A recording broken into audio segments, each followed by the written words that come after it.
Everywhere is somehow touched by investment casting. Investment cast parts are used in everything, from aerospace to zippers and everything in between. If you eat, chances are your food was processed by machinery with investment cast parts. If you travel, your airplane or other transport probably contained investment cast parts. If you've been to a doctor, you have likely seen surgical tools which were investment cast. You may even have an investment cast artificial bone. If you go to the dentist, you probably carry an investment casting in your mouth. If you play golf, your clubs could be investment cast. And your military is one of the greatest consumers of investment castings, both in terms of ordnance and aerospace applications. While investment casting has many modern uses, the basic process has been used for more than 6,000 years to produce sculptures, jewelry, and ornaments. But the development of investment casting as a production method began roughly in the middle of the 20th century.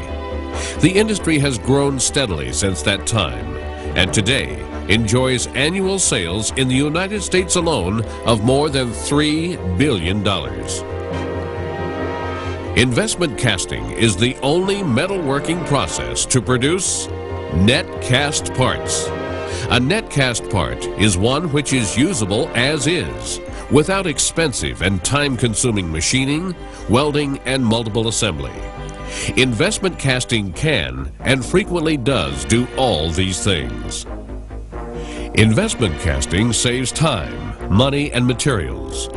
Investment cast parts are designed to minimize the cost of producing close tolerance for finer finish parts. Machining is frequently eliminated. Multiple part assembly can also be eliminated because investment casting combines the best of several manufacturing processes. The initial tooling cost for investment casting is inexpensive, and there is little or no waste of expensive alloys. Investment casting is the designer's dream. It offers infinite alloy choices, new design parameters, thin walls, better finishes, internal cores, and more. Restrictions are few. Investment castings are regularly produced in weights from a fraction of an ounce to several hundred pounds. Some fine arts castings can weigh several tons. The majority of parts, however, are in the relatively small category. Now, let's follow the investment casting process through some typical foundries. To begin the process, wax patterns are made by injecting molten wax into an aluminum die to make an exact replica of the part. Wax injection presses make larger, high-volume, and more complex parts feasible. Laser technology and plastic patterns are an attractive alternative for some investment casting applications. In the next step of the process, the patterns are assembled with great care on a post or sprue, which is in turn fastened to a pouring cup. Attention to detail is critical if the molten metal is to find its way into each detail of the mold. Assembly room temperature and humidity are carefully controlled to guarantee that the pattern retains dimensional stability. Complex runner systems are required in many cases to provide the gating or metal flow channels in the mold. The completed assembly is then processed to produce a ceramic shell mold. This is accomplished in several stages. First, the wax assembly is dipped into a cleaning or etch bath and then pre-wet before it is dipped into the first coating of slurry. This is a critical step in the process, for the operator must produce an almost flawless coating upon which to build the shell. The assembly is carefully examined, and any bubbles in the coating are burst with an airstream. The wet assembly is then inserted into either a fluidized sand bed or a rainfall sander, where the sand particles adhere to the wet surface. Care must be taken to make sure that every detail of the assembly has been properly coated. The assembly is then placed on a rack to be dried under carefully controlled conditions. Additional coats of progressively coarser grades of material are then applied to the assembly. Finally, the desired shell thickness is achieved.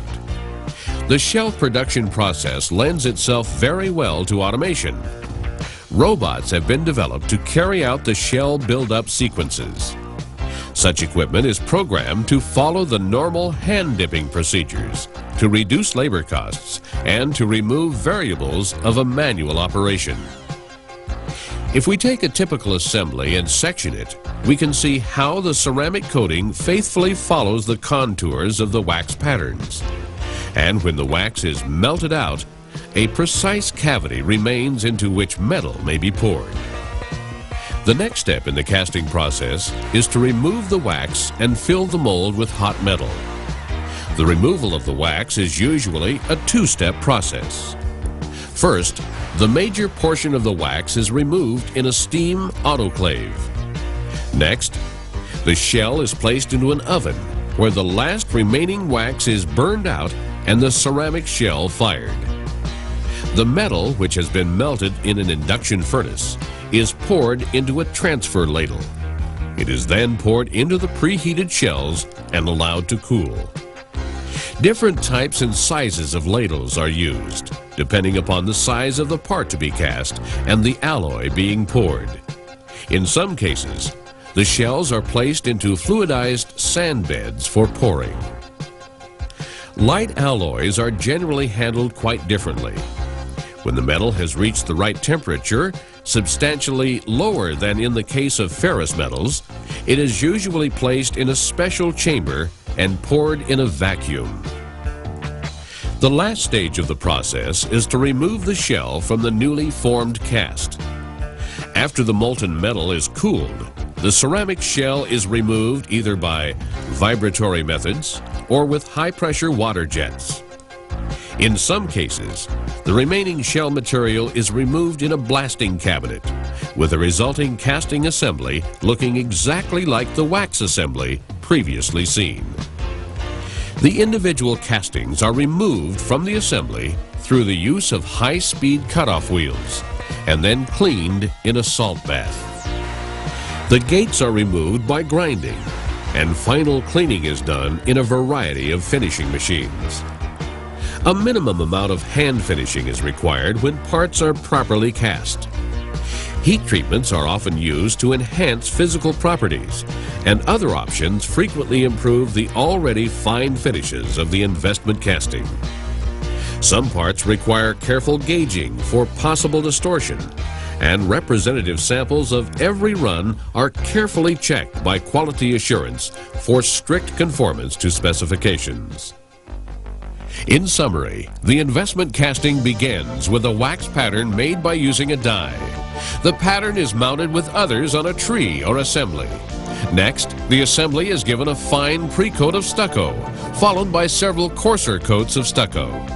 The wax is removed in a steam autoclave and the ceramic shell fired. The molten metal is then poured into the shell by a transfer ladle.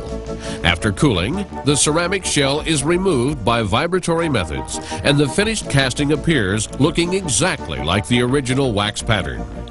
Investment castings may be large or very small, intricate or relatively simple. They are often net cast, precise and completely finished and ready to use as cast. Hundreds of companies representing dozens of industries have replaced thousands of parts by investment casting and saved millions of dollars. What about you? If you're currently using machining, forging, die casting, permanent mold casting, stamping, powder metallurgy, roll forming, or weldments, investment casting can combine the benefits of all these. There may be a better way, the Netcast way. For detailed information on case histories, applications, design, tooling, alloy selection, quality assurance, and how to buy, contact the Investment Casting Institute in Dallas, Texas, or an Investment Casting Institute member.